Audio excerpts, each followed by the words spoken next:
Let's go to this chat now. Renowned African author and academic Ngũgĩ Thiong'o has died at the age of 87. The Kenyan writer's death was announced by his daughter on Facebook. For nearly 6 decades, Thiong'o championed the decolonization of African literature and challenged authors to publish in their native languages. His most acclaimed works include The Petals of Blood in 1977 and Wizard of Crow, published in 2006. I'm now joined by the founder and executive director of the South African Literature Awards, that is Murakabe Rex Siahwa, who's joining us in studio. Very good evening to you. Thank you so much for making time for us this evening. I want to start off here.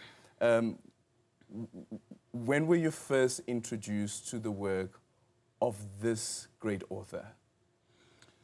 Well, I was introduced to Ngũgĩ's work in the 70s, around 77. This would have been during the time that he was actually arrested? Yes. Already had written quite a bit, but that time he was still James Ngũgĩ. Yes. Before he was Ngũgĩ Thiong'o. Yeah. Yeah, of course, he was part of a big chunk of literature activists were exposed to. You know, the Achebes, the Ndebeles, Mda, Shoinka. So I was introduced to his work at that time.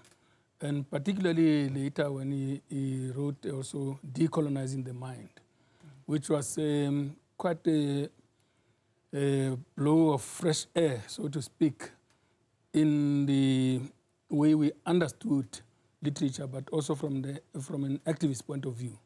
Yeah.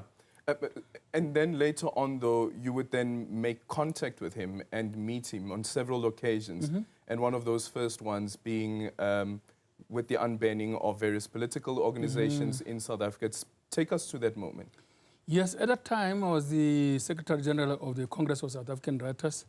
And our president at that time was Professor Njabulani Ndebele. I remember he was still in Lesotho as a principal there of Roma University.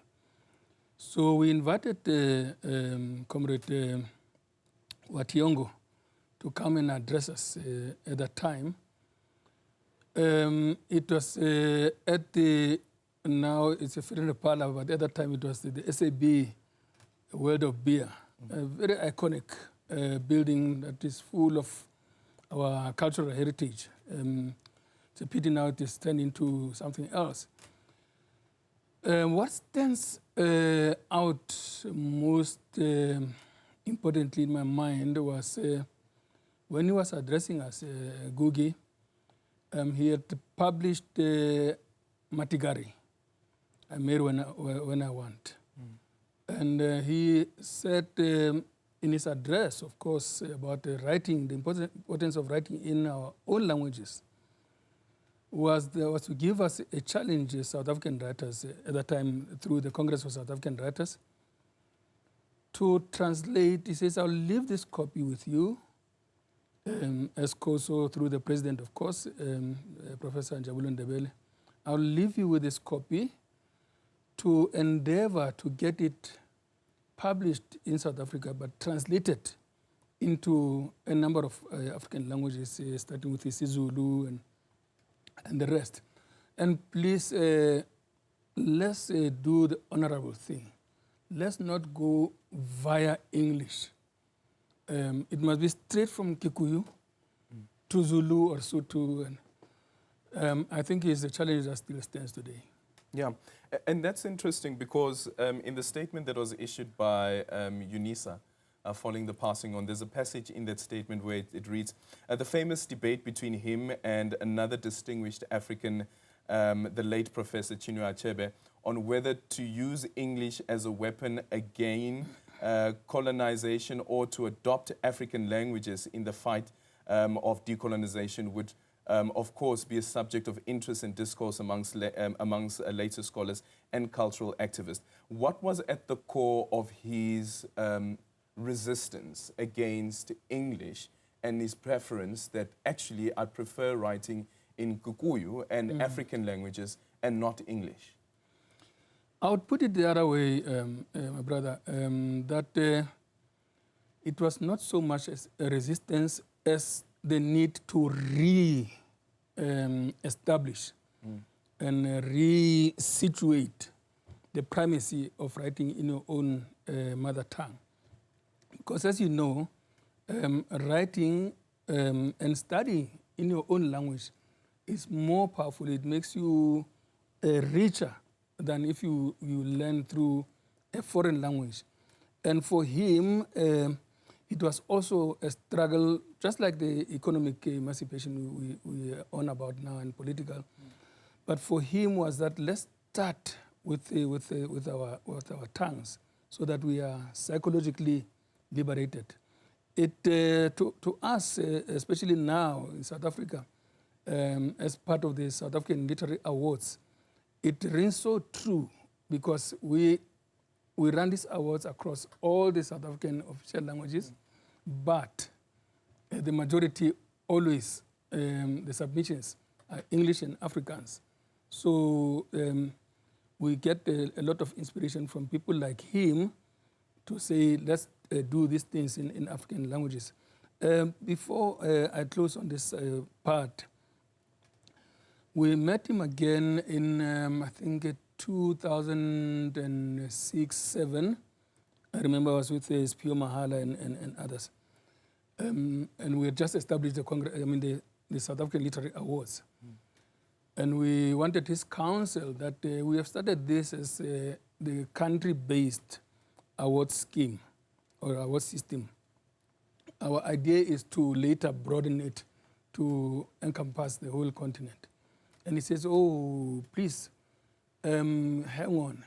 Make sure that you strengthen this system, the award system, in one country first. And then from then you can expand, but it must be biki, not all at the same time. Yeah. Actually, the question about South Africa, even with South African languages, was posed to you in the Sunday Times, and speaking about the SA Literary Awards as well. You accept entries in all 11 languages, official languages of South Africa, but book publishers tend to overwhelmingly favor printing in English and Afrikaans. How do you ensure that you find work that is representative of the country's diversity? And that, for me, is an important element. How do we get to that particular part? But what is it that we take from Ngũgĩ and what he has left behind, that legacy that he has left behind, that says that let's actually find pride in our languages? Oh, man, it's $1 million question and a statement. And thank you for reminding of that. Of course, the South African Literary Awards, the current call for submissions are closing now on the 9th of this next month. But what we have done, and we can do more, provided we also get enough financial support, is that we have about 30 or so judges from across the languages and the 16 categories of SALA. To make sure that our languages are properly represented and judged. But of primary importance is to really put a lot of money in making people take pride in writing our African languages. I mean, you go to the past, we had the most incredible output of literature. People like Mufolo, Bodlomo, Mazizi Kunene, and the rest, which today you find there's a retreat there. I think the answer really to making sure that we get our languages as well represented as English and Afrikaans is to resource them.